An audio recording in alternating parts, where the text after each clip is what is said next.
Back to my channel शिक्षा education and technical classes.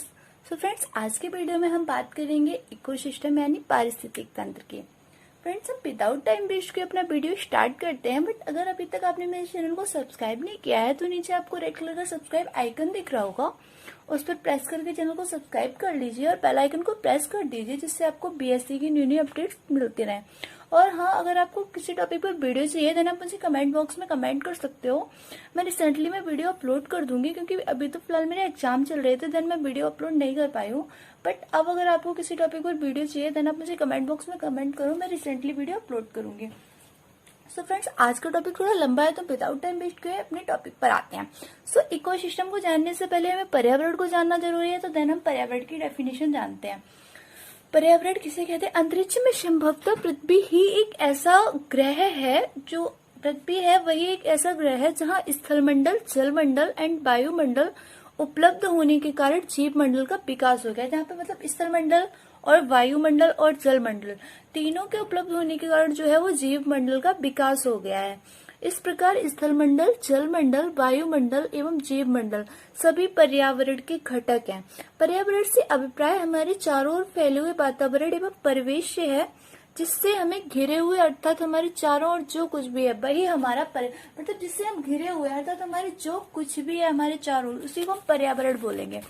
Then अब हम अपने इंट्रोडक्शन ऑफ इकोसिस्टम पर आते हैं। पर्यावरण का जो पारिस्थितिक तंत्र है इसके इकोसिस्टम के इंट्रोडक्शन पर आते हैं। तो देन पारिस्थितिक तंत्र एक ऐसा कार्यशील एवं परस्पर क्रियाशील तंत्र होता है जिसका संगठन एक या अधिक जीवों तथा उनके पर्यावरण से होता है। जो पारिस्थितिक तंत्र है वो एक ऐसा कार्यशील एवं परस्पर क्रियाशील तंत्र है जिसका संगठन एक या अधिक जीवों तथा उनके पर्यावरण से होता है। सो हमने इसका इंट्रोडक्शन जान लिया, अब हम इसके प्रकार पर आएंगे, इसके टाइप्स कितने होते हैं। तो पारिस्थितिक तंत्र जो था, जो अलग अलग साइंटिस्ट थे उनके मत के अनुसार उन्होंने अलग अलग इसके बारे में जो है अपनी थ्योरी को प्रस्तुत किया है। हम बात करते हैं फर्स्ट नंबर पर टेंसले की। इन्होंने पारिस्थितिक तंत्र की कार्य का जो पारिस्थितिक तंत्र था इन्होंने इसे कार्य का एक प्रतीक माना। और जो ओडम थे, बात करते हैं ओडम साइंटिस्ट की, तो ये इकोसिस्टम को सबसे छोटी संरचनात्मक एवं क्रियात्मक इकाई का, इन्होंने जो इकोसिस्टम था इसको संरचनात्मक एवं क्रियात्मक इकाई कहा। इसके बारे में सबसे पहले 1935 में टेंसले ने बताया था। इसके बारे में सबसे पहले जो था वो 1935 में टेंसले ने बताया था। हम बात करते हैं उत्पत्ति के आधार पर, मतलब जो इकोसिस्टम था उसको उत्पत्ति के आधार पर दो भागों में बांटा गया है, एक प्राकृतिक एंड दूसरा कृत्रिम। तो हम सबसे पहले ले लेते हैं प्राकृतिक पारिस्थितिक तंत्र को। प्राकृतिक रूप से अपने आप बढ़ने वाला तथा नियंत्रित होने वाला प्राकृतिक पारिस्थितिक तंत्र कहलाता है। जो प्राकृतिक रूप से अपने आप बढ़ता तथा अपने आप नियंत्रित होता है, जिसमें मनुष्य का कोई लेन देन नहीं होता, इसे पारिस्थितिक तंत्र कहते हैं। इसके विकास में मनुष्य का सहयोग ना के बराबर होता है। इसके जो होते हैं, इसके दो पार्ट होते हैं, एक तो स्थलीय मतलब स्वच्छ जलीय पारिस्थितिक तंत्र, एक समुद्री जलीय पारिस्थितिक तंत्र। तो हम स्थलीय जलीय मतलब स्वच्छ जलीय पारिस्थितिक तंत्र के बारे में थोड़ा सा जान लेते हैं। यह उस जल में पाया जाता है जिसमें लवण नहीं पाया जाता, और ये जो समुद्री जलीय है उस जल में पाया जाता है जिसमें लवण की मात्रा अधिक होती है। अब कृत्रिम पारिस्थितिक तंत्र क्या है? मनुष्य द्वारा खुद की आवश्यकता के लिए बनाए जाते हैं। मनुष्य को खुद की नीड की इम्पोर्टेंट होती है, देन वो इसको बनाता है। इसमें मानव निर्मित पारिस्थितिक तंत्र या कृत्रिम पारिस्थितिक तंत्र कहते हैं। इसे मानव निर्मित पारिस्थितिक तंत्र या कृत्रिम पारिस्थितिक तंत्र कहते हैं। खेत, उद्यान, चारागाह, एक विरन आदि। खेत, उद्यान, चारागाह और एक विरन, आप उस पर नोटिस करो, आपको पिक में पूरा कंप्लीट दिख रहा होगा डायग्राम में। अब इसके घटक की बात करते हैं। हमने इसके टाइप जान लिए, इसका इंट्रोडक्शन जान लिया, अब हम इसके घटक की बात करते हैं। तो जो पर्यावरण है, पारिस्थितिक तंत्र की जो स्ट्रक्चर है दो घटकों से मिलकर बने होते हैं। जो इसकी स्ट्रक्चर है उसमें दो घटक होते हैं, इन्हें क्रम से जैविक घटक और अजैविक घटक कहते हैं। इन्हें जैविक घटक तथा अजैविक घटक कहते हैं। जैविक घटक के दो पार्ट होते हैं, उपभोक्ता तथा उपभोक्ता और उपभोक्ता घटक। एक उपभोक्ता, एक उपभोक्ता घटक। और ये अजैविक होता है, इसके भी तीन पार्ट होते हैं, अकार्बनिक, कार्बनिक और भौतिक पर्यावरण। अकार्बनिक पदार्थ, कार्बनिक पदार्थ और भौतिक पर्यावरण। अब ये उपभोक्ता घटक होते हैं, इसके तीन पार्ट होते हैं, प्राथमिक उपभोक्ता, द्वितीयक उपभोक्ता और तृतीयक उपभोक्ता। अब हमने इसके बारे में थोड़ा सा जान लिया है, देन अब हम इसको नोट्स की तरफ कम्प्लीटली आते हैं। आपको पारिस्थितिक तंत्र का थोड़ा बहुत मैंने सारा समझा दिया, अब मैं नोट्स के माध्यम से आपको सारा कम्प्लीटली डिटेल से बताऊंगी। सो हम अपने नोट्स की तरफ आते हैं। पारिस्थितिक तंत्र इंट्रोडक्शन, जो मैंने आपको पहले बताया था सेम वही लिखना है, बस ये थोड़ा डिटेल में मैंने दिया जिससे आपको आराम से लिखने में कोई प्रॉब्लम नहीं होगी। एक बार आप इससे पढ़ लोगे तो आपको कम्प्लीटली समझ आएगा। तो सर्वप्रथम एजी टेंसले ने सन 1935 में 1935 में पारिस्थितिक तंत्र शब्द का प्रयोग किया। तो सबसे पहले जो टेंसले थे मैंने आपको बताया था, इन्होंने 1935 में पारिस्थितिक तंत्र शब्द का प्रयोग किया था। प्रत्येक जैव समुदाय के जीव एक दूसरे से परस्पर अनुक्रिया करते हैं, जिसके फलस्वरूप आवश्यक ऊर्जा एक पोषण स्तर के रूप में पोषण स्तर से दूसरे तथा दूसरे पोषण स्तर से तीसरे में स्थानांतरित। इसके फलस्वरूप क्या होता है, जो पोषण ऊर्जा होती है, जो आवश्यक ऊर्जा होती है, इनेंशियल एनर्जी जो होती है, वो एक पोषण स्तर से दूसरे पोषण स्तर तथा दूसरे से तीसरे में स्थानांतरित हो जाती है। स्थानांतरित होकर समुदाय के जीवों की आधारभूत आवश्यकता की पूर्ति करती है। तो समुदाय के जीव होते हैं, इनकी जो नीड होती है, इसकी आधारभूत आवश्यकता की पूर्ति करती है। यह अनुक्रिया समुदाय के केवल जीवित प्राणियों तक ही सीमित होती है, जो समुदाय के जो जीवित प्राणी होते हैं उन्हीं तक सीमित होती है। स्वपोषी पौधे अजैविक वातावरण से विभिन्न भौतिक कारकों एवं रासायनिक पदार्थों जैसे सूर्य का प्रकाश, कार्बन, नाइट्रोजन, ऑक्सीजन, फास्फोरस, जल आदि की परस्पर क्रिया द्वारा कार्बोहाइड्रेट, प्रोटीन व वसा का उत्पादन करते हैं। ये क्या करते हैं, कार्बोहाइड्रेट तथा वसा का, प्रोटीन और वसा का उत्पादन करते हैं। यही कार्बनिक पदार्थ खाद्य पदार्थ के रूप में विभिन्न उपभोक्ताओं की ऊर्जा तथा खनिज की आवश्यकता को पूर्ण करते हैं। ये जो कार्बनिक पदार्थ होते हैं, खाद्य पदार्थों के रूप में जो विभिन्न उपभोक्ता है, इसकी ऊर्जा तथा खनिज की आवश्यकता को पूर्ण करते हैं। जब उपभोक्ता की जीवन क्रियाएं समाप्त हो जाती हैं तो वह नष्ट हो जाता है। जब उपभोक्ता है उसकी जीवन क्रियाएं समाप्त हो जाती हैं तो वह नष्ट हो जाता है, और तब सूक्ष्मजीवी, जीवाणु एवं कवक इनका विघटन करके खनिज पदार्थों को पुनः भूमि में तथा ऊर्जा व रासायनिक तत्वों को वातावरण में वापस मिला देते हैं। तो ये क्या करते हैं, तो ये जो सूक्ष्मजीव, जीवाणु एवं कवक इनका विघटन करते हैं तथा खनिज पदार्थों को पुनः भूमि में तथा ऊर्जा व रासायनिक तत्वों को वातावरण में वापस मिला देते हैं। इस प्रकार इस ऊर्जा तथा खनिज पदार्थों का प्रवाह होता है। इस प्रकार क्या होता है, जो ये ऊर्जा होती है, जो एनर्जी होती है तथा खनिज पदार्थ होते हैं, इनका प्रवाह होता है तथा यह लगातार चलता रहता है। अब हमने इसकी डेफिनेशन देख ली, अब 2 से 3 बार इसका इंट्रोडक्शन देखा है, 2 से 3 बार पढ़ोगे सारा समझ आएगा। जो मैंने समझाया वही क्लियर करके यहाँ पे लिख देना, आपको ज्यादा कुछ नहीं लिखना है। अब हम इसकी डेफिनेशन पर आते हैं। किसी भी समुदाय के जीवी समुदाय के सदस्यों तथा उनके चारों ओर उपस्थित वातावरण में पारस्परिक संबंध होता है।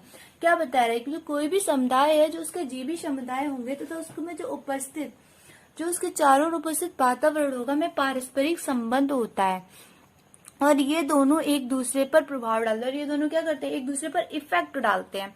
समुदाय में जीवों की कार्यकुमर रचना व उनका वातावरण के पारस्परिक संबंध को पारिस्थितिक तंत्र कहते हैं। समुदाय में जीवों के जो वर्क होता है, जो उनकी स्ट्रक्चर होती है, उनका जो वातावरण होता है के पारस्परिक संबंध को क्या बोलते हैं, पारिस्थितिक तंत्र। जो इनके बीच का जो संबंध होता है उसे पारिस्थितिक तंत्र बोलते हैं। एक बार फिर से आप कंप्लीटली समझ लीजिए, वीडियो बड़ा होगा बट आप प्रिंट आउट स्किप किए अगर कंप्लीटली देखेंगे देन आपको इकोसिस्टम में बिल्कुल भी प्रॉब्लम नहीं आने वाली है। आप इसको बिना पढ़े सारा कंप्लीटली कर पाओगे।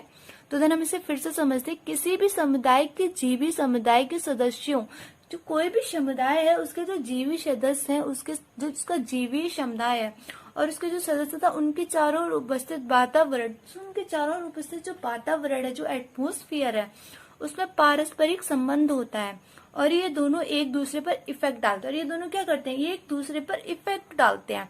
समुदाय में जीवों की कार्य रचना व उनका जो वातावरण में समुदाय के जो जीव है उनकी कार्य, उनका वर्क स्ट्रक्चर और उनका जो एटमोस्फियर है उसमें जो पारस्परिक संबंध होता है उसी को हम बोलते हैं पारिस्थितिक तंत्र। अब हम आते हैं जो हमारे ओडम नामक साइंटिस्ट थे उन्होंने क्या कहा था।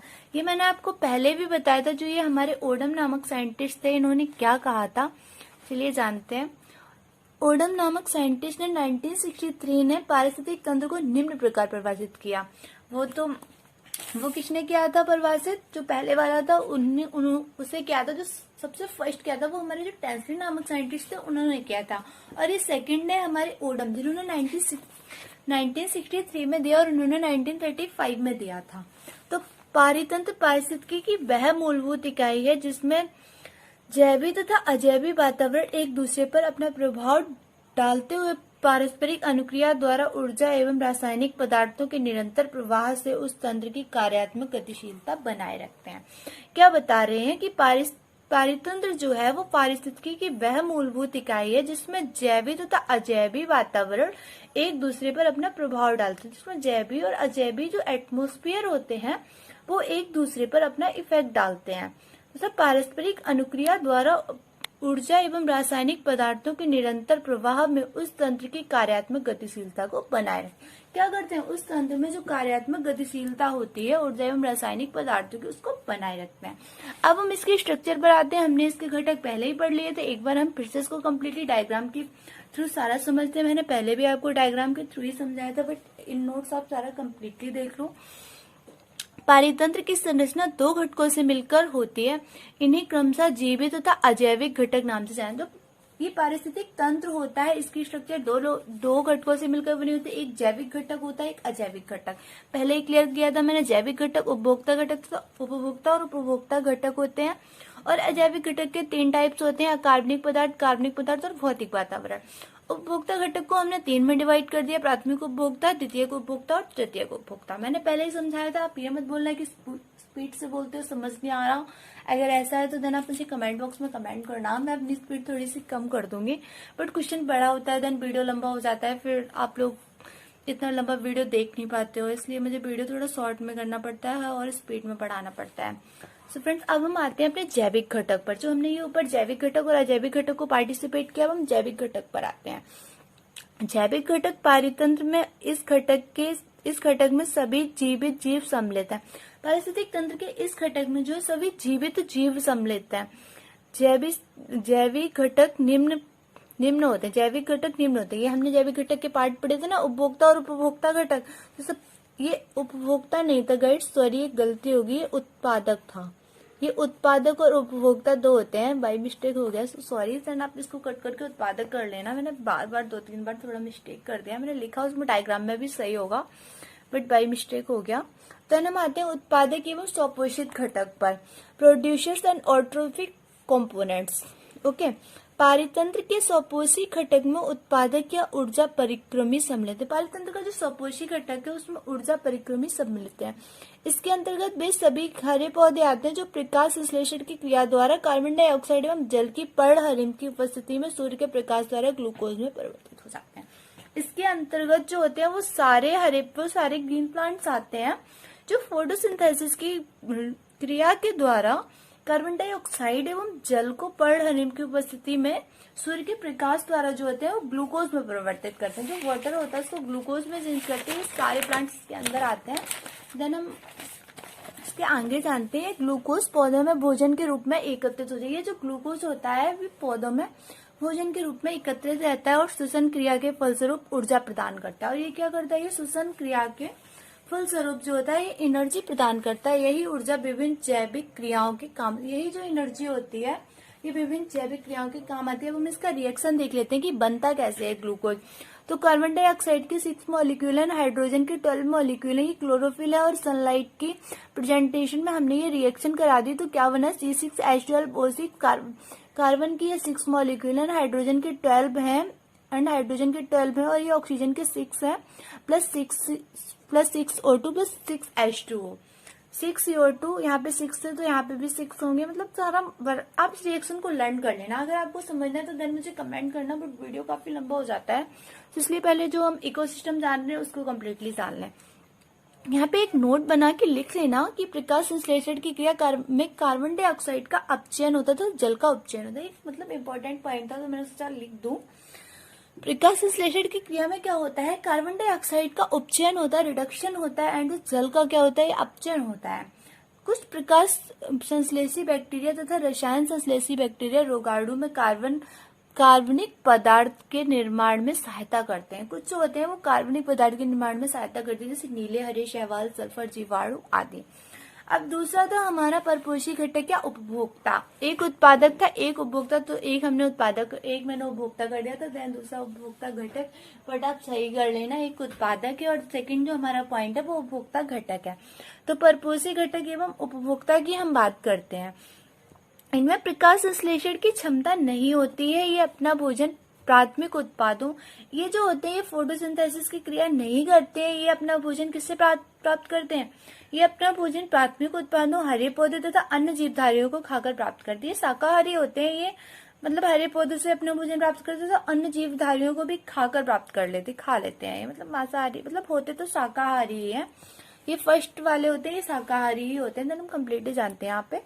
प्राथमिक तथा अन्य जीवधारियों को खाकर प्राप्त करते हैं। प्राथमिक उत्पादों को ग्रहण करने वाले जीवधारियों को शाकाहारी, जो ये फर्स्ट होते हैं ये प्राथमिक उत्पादों को ग्रहण करते हैं, मीन ग्रीन प्लांट्स को ग्रहण करते हैं, तो इनको शाकाहारी बोलेंगे। और जो शाकाहारी जीवों को खाते हैं उनको मांसाहारी बोलेंगे। उपभोक्ता जंतु पौधों को या उनके भागों को भोजन के रूप में लेकर उनके संचित कार्बनिक पदार्थ को सरल पदार्थों में अवघटित कर देते हैं। ये क्या करते हैं? जो इनके पौधों को खाते हैं क्या करते हैं? तो उपभोक्ता जंतु पौधों या उनके भागों को भोजन के रूप में लेकर उनमें जो संचित जो कार्बनिक पदार्थ होता है उसको सरल पदार्थों में अवघटित करके परिवर्तित कर देते हैं, जिसके फलस्वरूप शरीर में अन्य नए टिश्यूज व कार्बनिक पदार्थों का निर्माण, जिसके फलस्वरूप क्या होता है? शरीर में बहुत सारे नए ऊतकों का निर्माण होता है, तो कार्बनिक पदार्थों का निर्माण होता है। इस प्रकार जंतुओं में भी उत्पादन की क्रिया होती है। इस कारण परपोषी उपभोक्ता जंतुओं को द्वितीयक उत्पादक की भी संज्ञा दी जाती है। इस प्रकार जो परपोषी उपभोक्ता होते हैं इनको जंतुओं को द्वितीयक उत्पादक की भी संज्ञा दे दी जाती है। उपभोक्ताओं को निम्न श्रेणी में बांटा गया। हम उपभोक्ताओं के बारे में पढ़ेंगे। उपभोक्ता वैसे 3 होते हैं, मैंने आपको बताया था, प्रथम, द्वितीय, तृतीय। तो प्रथम श्रेणी के उपभोक्ता हम जानते हैं।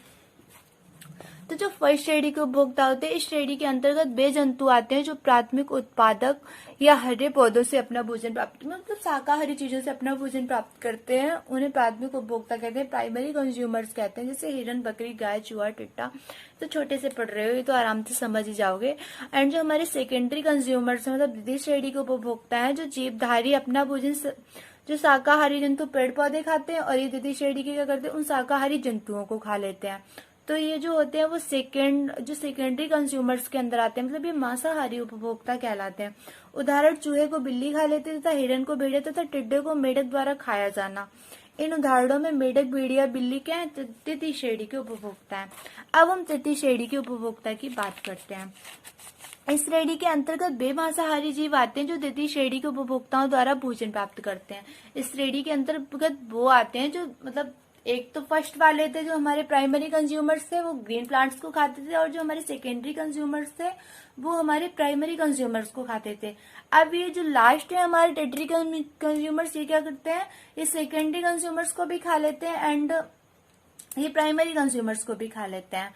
तो देन ये क्या करते हैं? इस श्रेणी के अंतर्गत बेमांसाहारी जीव आते हैं जो द्वितीय श्रेणी से अपना भोजन प्राप्त करते हैं। इसमें बताया रहा है ये सेकेंडरी कंज्यूमर्स को खाते हैं, बट प्लांट्स वगैरह भी खा लेते हैं, लेकिन ये सेकेंडरी कंज्यूमर्स पर ज्यादा डिपेंड करते हैं। जैसे चिड़िया द्वारा मछली तथा सांप द्वारा मेढक को खाया जाना, इसमें चिड़िया तथा सांप तृतीय श्रेणी के उपभोक्ता है। अब हम आ जाते हैं उच्च मांसाहारी।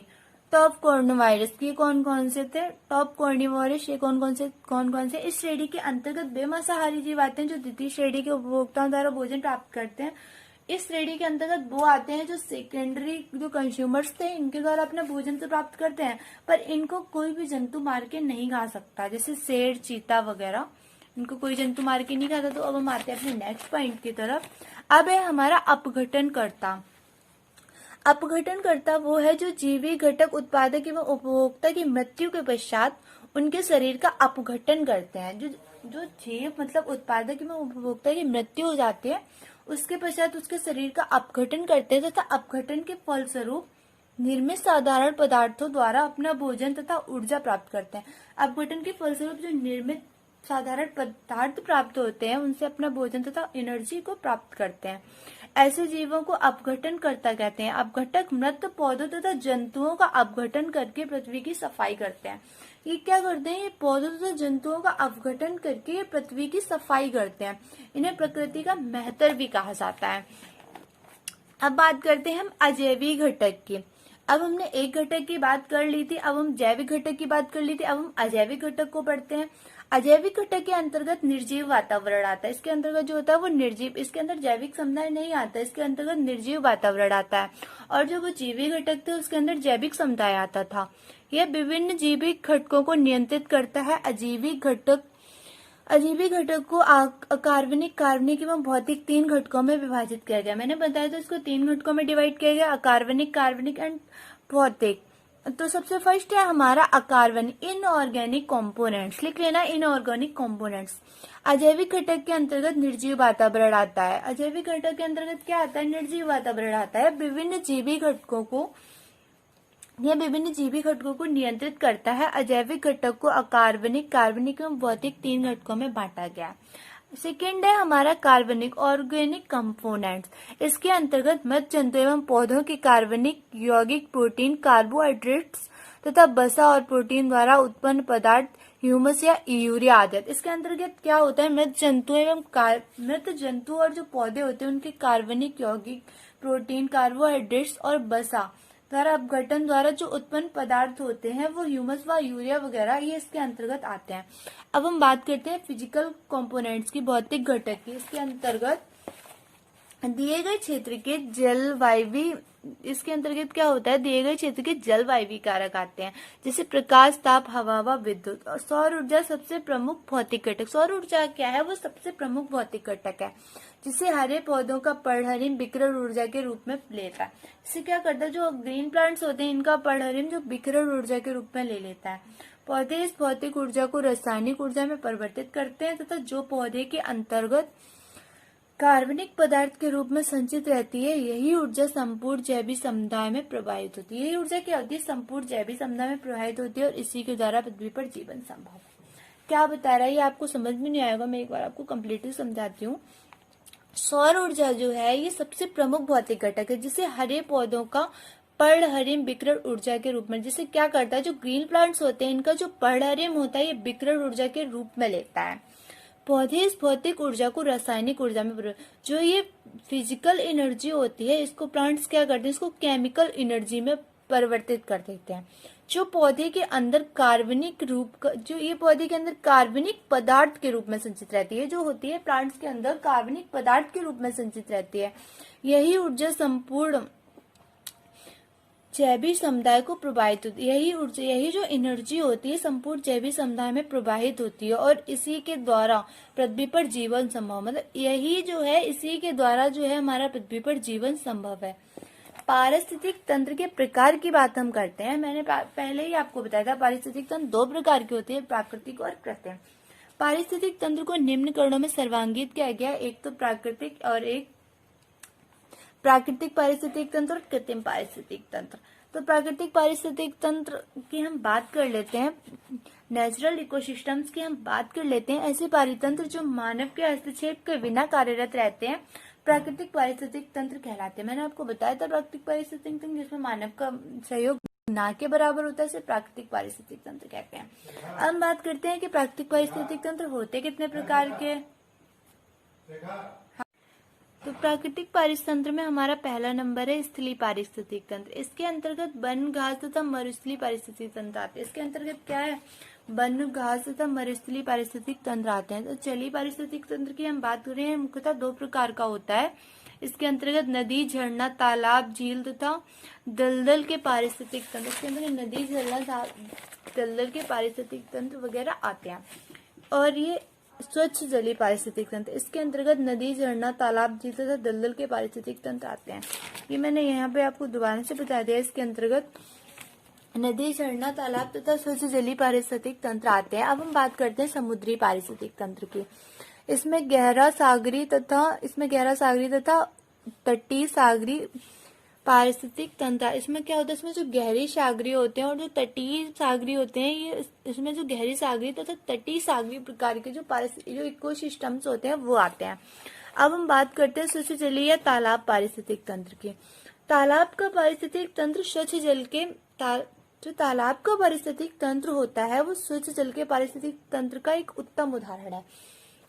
तालाब में केवल पौधे और जंतु ही नहीं बल्कि उसमें कार्बनिक तथा अकार्बनिक पदार्थों का मिश्रण भी पाया जाता है। जो तालाब होता है उसमें केवल प्लांट्स या एनिमल्स ही नहीं होते बल्कि उसमें जो होता है कार्बनिक, जो ऑर्गेनिक और इनऑर्गेनिक जो पदार्थ होते हैं उनका मिश्रण भी पाया जाता है। तालाब का पारितंत्र बहुत ही जटिल होता है। तालाब के पारितंत्र के घटक निम्न प्रकार है। अब हम तालाब के पारितंत्र के घटकों की बात करेंगे। अजैविक घटक तालाब के पारिस्थितिक तंत्र में मुख्य रूप से जो होते हैं प्रकाश, ऊष्मा, जल की हाइड्रोजन आयन सांद्रता और अकार्बनिक तथा कार्बनिक पदार्थ जैसे कार्बन डाइऑक्साइड, जल, ऑक्सीजन, कैल्शियम, अमीनो अम्ल, ह्यूमिक अम्ल, फास्फोरस, नाइट्रोजन आदि संयुक्त रूप से अजैविक घटक का निर्माण करते हैं।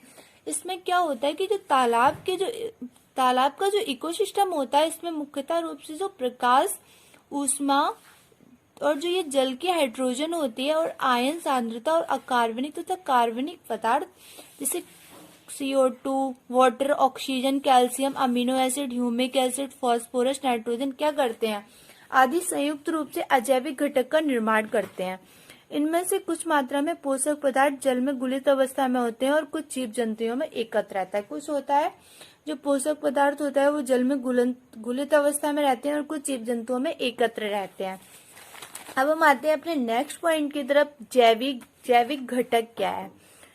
जो हमारा ये हमने एक तो पढ़ लिया था ना, इसमें अजैविक घटक स्वच्छ जलीय या पारिस्थितिक तंत्र का जो पहले हेडिंग थी वो अजैविक घटक थी। अब इसी का पार्ट है ये जैविक घटक। स्वच्छ जल के पारिस्थितिक तंत्र में निम्न प्रकार के जैविक घटक होते हैं। अब हम जैविक घटक को सारा कंप्लीटली पढ़ेंगे। उत्पादक, प्रोड्यूसर्स, इसके अंतर्गत स्वपोषी हरे पौधे, प्रकाश संश्लेषण करने वाले पौधे तथा शैवाल आते हैं। इसके अंतर्गत क्या होता है? स्वपोषी हरे पौधे, प्रकाश संश्लेषण करने वाले पौधे, बैक्टीरिया और शैवाल्स वगैरह आते हैं और शैवाल आते हैं। और ये सौर ऊर्जा तथा पर्णहरिम की उपस्थिति में पानी तथा अन्य खनिजों की सहायता से जटिल कार्बनिक पदार्थ, ग्लूकोज, वसा तथा प्रोटीन आदि का निर्माण करती है। क्या करते हैं? जो सौर ऊर्जा होती है तथा पर्णहरिम, ये सौर ऊर्जा तथा पर्णहरिम की उपस्थिति में पानी तथा अन्य खनिजों की सहायता से जटिल कार्बनिक पदार्थ, ग्लूकोज, वसा तथा प्रोटीन आदि का निर्माण करते हैं। ताल पारितंत्र में क्या होता है? इसमें निम्न उत्पादक होते हैं। अब हम इसके उत्पादकों को डिटेल्स में जान लेते हैं। इसमें दो ही उत्पादक होते हैं, एक तो गुरुप्लवक होता है, एक पादप्लवक होता है। तो देन हम सबसे पहले गुरुप्लवक की बात करते हैं, मैक्रोफाइट्स की बात करते हैं। गुरुप्लवक के अंतर्गत जड़ों वाले पादप जो जल में आधे या पूर्ण रूप से डूबे रहते हैं। गुरुप्लवक के अंतर्गत कौन से पौधे आते हैं जो जल में आधे या पूर्ण रूप से डूबे रहते हैं? जैसे सिंघाड़ा, निम्फिया, हाइड्रला, वेलिशनेरिया, सिरेटोफिल्लम, इलोफीडिया, कमल, ये जो है ये जल में पूर्णतः डूबे रहते हैं या आधे डूबे रहते हैं। इनके अंतर्गत कुछ स्वतंत्र रूप से तैरने वाले पौधे जैसे लैग्ना, वॉल्फिया, साइरोडेला, साल्विनिया इत्यादि तालाब में पाए जाते हैं। अब हम बात कर लेते हैं पादप्लवक के। फाइटोप्लांटेशन, इसमें क्या होता है? जो पादप्लवक होते हैं इसमें वे पौधे आते हैं जो आकार तथा माप में छोटे होते हैं। इसके अंतर्गत कौन से पौधे आते हैं? जो आकार तथा माप में छोटे होते हैं तथा पानी की छिछली सतह। हाँ गाइस, तो हम पादप्लवक की बात कर रहे थे। इसमें वे पौधे आते हैं जो आकार तथा माप में छोटे होते हैं तथा पानी की छिछली सतह पर तैरते हुए पाए जाते हैं। क्या होते हैं? जो पानी की जो छिछली सतह होती है उस पर तैरते हुए पाए जाते हैं। उदाहरण शैवाल जैसे स्पाइरोगायरा, क्लेमाइडोमोनास, वोल्वॉक्स, टाइटम, ऑसिलिटेरिया आदि। अब हम बात करते हैं उपभोक्ता की। उपभोक्ता क्या होते हैं? ये प्रायः परपोषीय होते हैं जो कि भोजन के लिए उत्पादक पर निर्भर करते हैं। स्वच्छ जल के उपभोक्ता निम्न प्रकार हैं। प्राथमिक उपभोक्ता, नितल जीवजात और प्राणीप्लवक। जो प्राथमिक उपभोक्ता होता है उसके अंतर्गत दो आते हैं, नितल जीवजात और प्राणीप्लवक। अगर आपको डिटेल्स में जानना है देन मुझे कमेंट बॉक्स में कमेंट कर देना। वीडियो बहुत सारा लंबा हो रहा है तो देन मैं सोच रही हूँ टॉपिक्स आपको बाद में क्लियर कर दूंगी शॉर्ट वीडियो से। और द्वितीय श्रेणी के उपभोक्ता और तृतीयक उपभोक्ता, ये मैंने आपको तीनों बताए थे, बट आपको फिर भी जानना है कमेंट बॉक्स में कमेंट करना, अलग से वीडियो अपलोड कर दूंगी इनके ऊपर। अब हम बात करते हैं अपघटक की। अपघटक क्या होते हैं? अपना जीवन चक्र पूर्ण करने के पश्चात मांसाहारी मछलियों की मृत्यु हो जाती है। जो क्या होता है, जो अपना जीवन चक्र पूर्ण कर लेते हैं उसके बाद जो मांसाहारी जो मछलियां होती है उनकी मृत्यु हो जाती है। उनके मृत शरीर का अपघटकों द्वारा विघटन किया जाता है। जो उनका मृत शरीर होता है उसका अपघटन द्वारा विघटन किया जाता है। इसमें से कुछ अंश अपघटकों द्वारा अपने भोजन के रूप में ले लिए जाते हैं। क्या जो वो अपघटित करते हैं तो इसमें से जो कुछ पॉइंट होते हैं वो अपने लिए भोजन के रूप में ले लेते हैं, ना भोजन के रूप में ले लिए जाते थे तो शेष जल में मिला दिए जाते। तो जो शेष बचते हैं, जो शेष घटक बचते हैं उनको ये जल में मिला देते हैं। इस प्रकार जो भी हरे पदार्थ जल से लेते हैं वे चक्रीकरण के द्वारा पुनः जल में वापस आ जाते हैं। इस प्रकार जो भी क्या होता है, जो ये हरे पदार्थ होते हैं ये जल से लेते हैं, वो चक्रीकरण के द्वारा क्या करते हैं, पुनः जल में वापस चले जाते हैं। तालाब के पारितंत्र में जीवाणु कवक जैसे ट्राइकोडर्मस, पेनिसिलियम, सर्सिनेला, एस्परजिलस आदि अत्यंत महत्वपूर्ण है, जो अपघटन का कार्य करते हैं। तो फ्रेंड आपको अपघटक भी समझ में आ गया होगा, मतलब जो मरे हुए जीवों का अपघटन करने था, कुछ पदार्थ उनका ले लेते हैं और कुछ जो होते हैं वो वाटर में ही मिला देते हैं, इनको अपघटक बोलते हैं। कुछ के नाम ही आप याद कर लेना, तो देन हमारा ये इकोसिस्टम कंप्लीट हो गया। सो फ्रेंड्स आज का वीडियो थोड़ा लंबा हो गया है, so if you like my video then subscribe my channel, also do like, comment and share, never forget to press bell icon and never miss an update. Thanks for watching my video.